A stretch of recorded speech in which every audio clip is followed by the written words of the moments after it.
నమస్తే. ఇన్నాళ్ళు నన్ను సపోర్ట్ చేస్తూ, ఎంకరేజ్ చేస్తూ మీ ప్రేమని నాకు అందిస్తున్న ప్రతి ఒక్కరికి కృతజ్ఞతలు.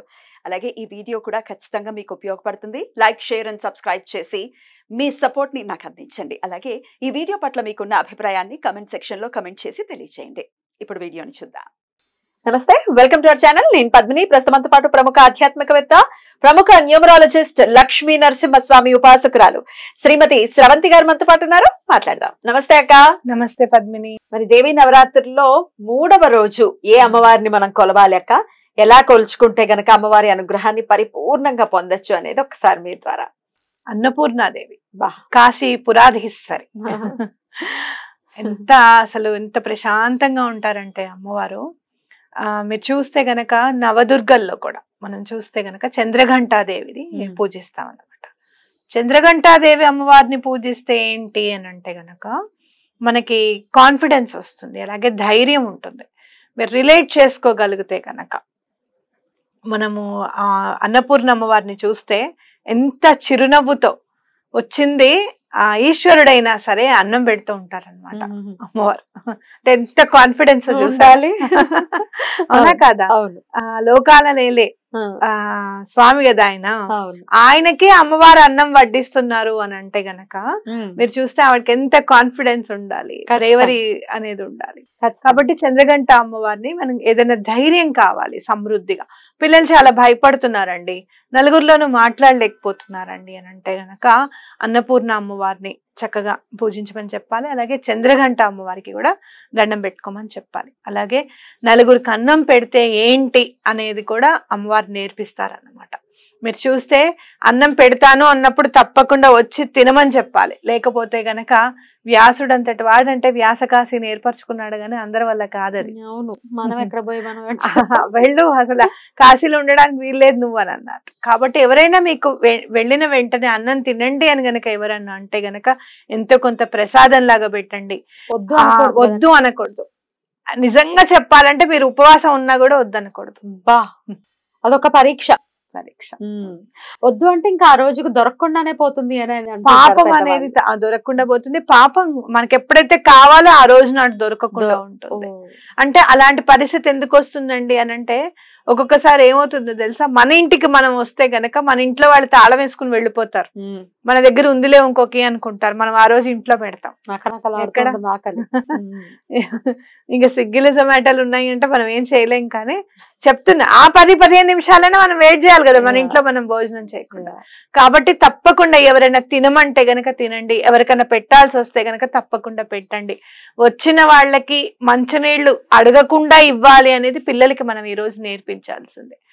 మంచినీళ్ళు తాగుతారా అని కాదు, ముందే గ్లాస్ తో పాటు వచ్చేస్తే ఎంత రిలేటెడో చూడు పద్మిని. మనం ఇందాక మనం చదువుకున్నాం చిన్నమస్తాదేవిని దశమహావిద్యల్లో చిన్నమస్తా అమ్మవారిని మనం పూజిస్తాం ఇవాళ. ఇప్పుడు ఈ రోజు నాడు అన్నపూర్ణ అమ్మవారిని, చంద్రఘంటాదేవిని దశమహావిద్యల్లో చిన్నమస్తా అమ్మవారు. చిన్నమస్తా అమ్మవారు రాహుని రూల్ చేస్తారు. బాబా, మీరు ఇంటికి వచ్చిన వాళ్ళని ఎవరినన్నా సరే అడగకుండా ముందు మంచినీళ్ళు ఇస్తే మీ జాతకంలో రాహు కరెక్ట్ గా నిల్చుంటాడు. అంత రిలేట్ అయి ఉంటుంది చూడాలి. కాబట్టి తప్పకుండా ఇది చక్కగా ఫాలో అవ్వండి. అలాగే మీరు చూస్తే గనక చాలా మంది పిల్లలు, మగపిల్లలైనా సరే వాళ్ళు మగపిల్లల్ని ఇష్టపడటం, అలాగే ఆడపిల్లల్ని ఇష్టపడడం, ఇలాంటివి అకృత్యాలన్నీ కూడా రాహు వల్లనే జరుగుతుందన్నమాట. చిన్నమస్తా అమ్మవారిని గనక పూజిస్తే పిల్లలు అందులో నుంచి బయటికి వస్తారు అనేది గుర్తుపెట్టుకోండి. ఓకే, అలాంటివి ఏవి కూడా, అలాంటి ఫ్రెండ్షిప్ కూడా అవ్వకూడదు. అయితే అది విపరీతమైనటువంటి పరిస్థితి కదా, నేచర్ కి విరుద్ధం. విపరీతాలన్నీ చేయించేది రాహువే. అదే నేచర్ కి విరుద్ధంగా చేయించేయటం. రాహు కంట్రోల్లో ఉండాలి. కాబట్టి తప్పకుండా మీరు ఇది గుర్తుపెట్టుకోండి. చిన్నమస్తా అమ్మవారిని గనక పూజిస్తే ఇలాంటి విపరీతాలన్నీ కూడా ఉండవు అనేది ఖచ్చితంగా గుర్తుపెట్టుకోవాలి. అయితే దశమహావిద్యలు మాకు తెలియదు అనుకున్న వాళ్ళు అట్లీస్ట్ ఒకసారి తలుచుకుని దండం పెట్టుకోవచ్చు కదా. అసలు చిన్నమస్తా అమ్మవారు అంటే ఎవరో చూడండి, మీకు అర్థమైపోతుంది. అప్పుడు కాన్ఫిడెన్స్ ఎక్కడి నుంచి వస్తుంది, ఈ 3వ రోజు మనం దండం పెట్టుకుంటే బ్రేవరీ ఎక్కడి నుంచి వస్తుంది, కాన్ఫిడెన్స్ ఎక్కడి నుంచి వస్తుంది అనేది ఖచ్చితంగా మీకు అర్థమవుతుంది అనమాట. ఓకే, చిన్నమస్తా అమ్మవారి గురించి చదవండి. చదివితే మీకే తెలుస్తుంది. మీరు చూస్తే కనుక శ్రీపాద శ్రీవల్లభుల చరితామృతంలో కూడా చిన్నమస్త అమ్మవారి ప్రస్తావన ఉంది. ఆయన ఎక్స్ప్లెయిన్ చేశారు అమ్మవారు ఎలా ఉంటారు ఏంటనేది ఆ చరిత్రలో ఉంటుందన్నమాట. తప్పకుండా చదవండి. చాలా చాలా వైభవోపేతంగా త్రిపురాంతకంలో అమ్మవారు కొలువు తీరి ఉన్నారు. అవును, చిన్నమస్త అమ్మవారు ఎప్పుడైనా వెళ్ళినప్పుడు దర్శించారు. చాలా అసలు చూస్తేనే అర్థమైపోతుంది అమ్మవారు ఎంత పవర్ఫుల్ అనేది. అక్కడ నుంచొని దండం పెట్టుకుంటే అవ్వని పని అంటూ ఉండదు అనమాట. చాలా బాగుంటుంది.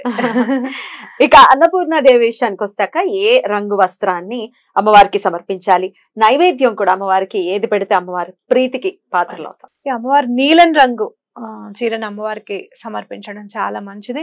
అలాగే పులిహార, మినప గారెలు, ఇక్కడ కూడా మళ్ళీ చిల్లు పెట్టని గారెలు పెట్టాలి, నైవేద్యంగా మీరు సమర్పించుకోవచ్చు. అలాగే మల్లె పువ్వులు ఇస్తే చాలా మంచిది. అమ్మవారికి చాలా ఇష్ట ప్రీతిపాత్రం అంట.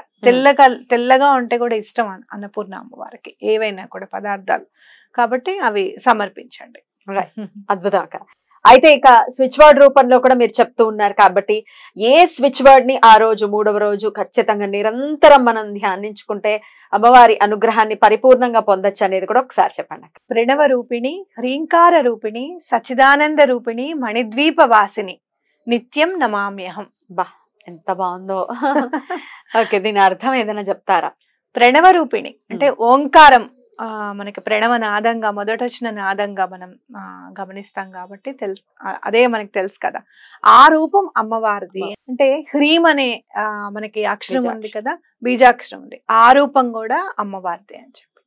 అలాగే మణిద్వీప వాసిని, అమ్మవారు మణిద్వీపంలో ఉంటారు. సచ్చిదానంద రూపిణి అంటే మీకు ఆనందమా లేకపోతే కోపమా ఏమి అసలు ఏదనేది మనకు తెలియదు అనమాట. ఆ సచ్చిదానంద రూపిణి ఎప్పుడు కూడా అమ్మవారి దీపం జ్యోతి మీరు చూస్తే గనక అలా వెలుగు ఉంటుంది, నవ్వు ఉంటుంది, అన్నీ ఉంటాయి. ఆ రూపంట అమ్మవారిది సచ్చిదానంద రూపిణి. అలాగే మణిద్వీప వాసనకి ఎప్పుడు కూడా నిత్యం నా నమస్సులు తెలియజేస్తున్నాను, అమ్మవారికి నమస్కారం పెడుతున్నాను అని అర్థం అనమాట. ప్రణవ రూపిణి, హ్రీంకార రూపిణి, సచ్చిదానంద రూపిణి, మణిద్వీప వాసిని, నిత్యం నమామ్యహం. చాలా చాలా బాగుంది. ఇది ఇంకా పూజ చేసుకోనియకపోనియండి ఎవరైనా చదువుకోవచ్చు కదా? ఎవరైనా చదువుకోవచ్చు. ఎన్నిసార్లు చదవమంటారు? 108 సార్లు చదవమని చెప్తాను. 108 సార్లు చక్కగా చదువుకోండి. అమ్మవారు అసలు ఒక్కసారి చదివిన తర్వాత అమ్మవారి ప్రెజెన్స్ తప్పకుండా మీ ఇంట్లో మీరు గమనిస్తారు. ఆ కూల్ బ్రీజ్ అనేది తప్పకుండా తెలుస్తుంది మీకు. రైట్ అక్క.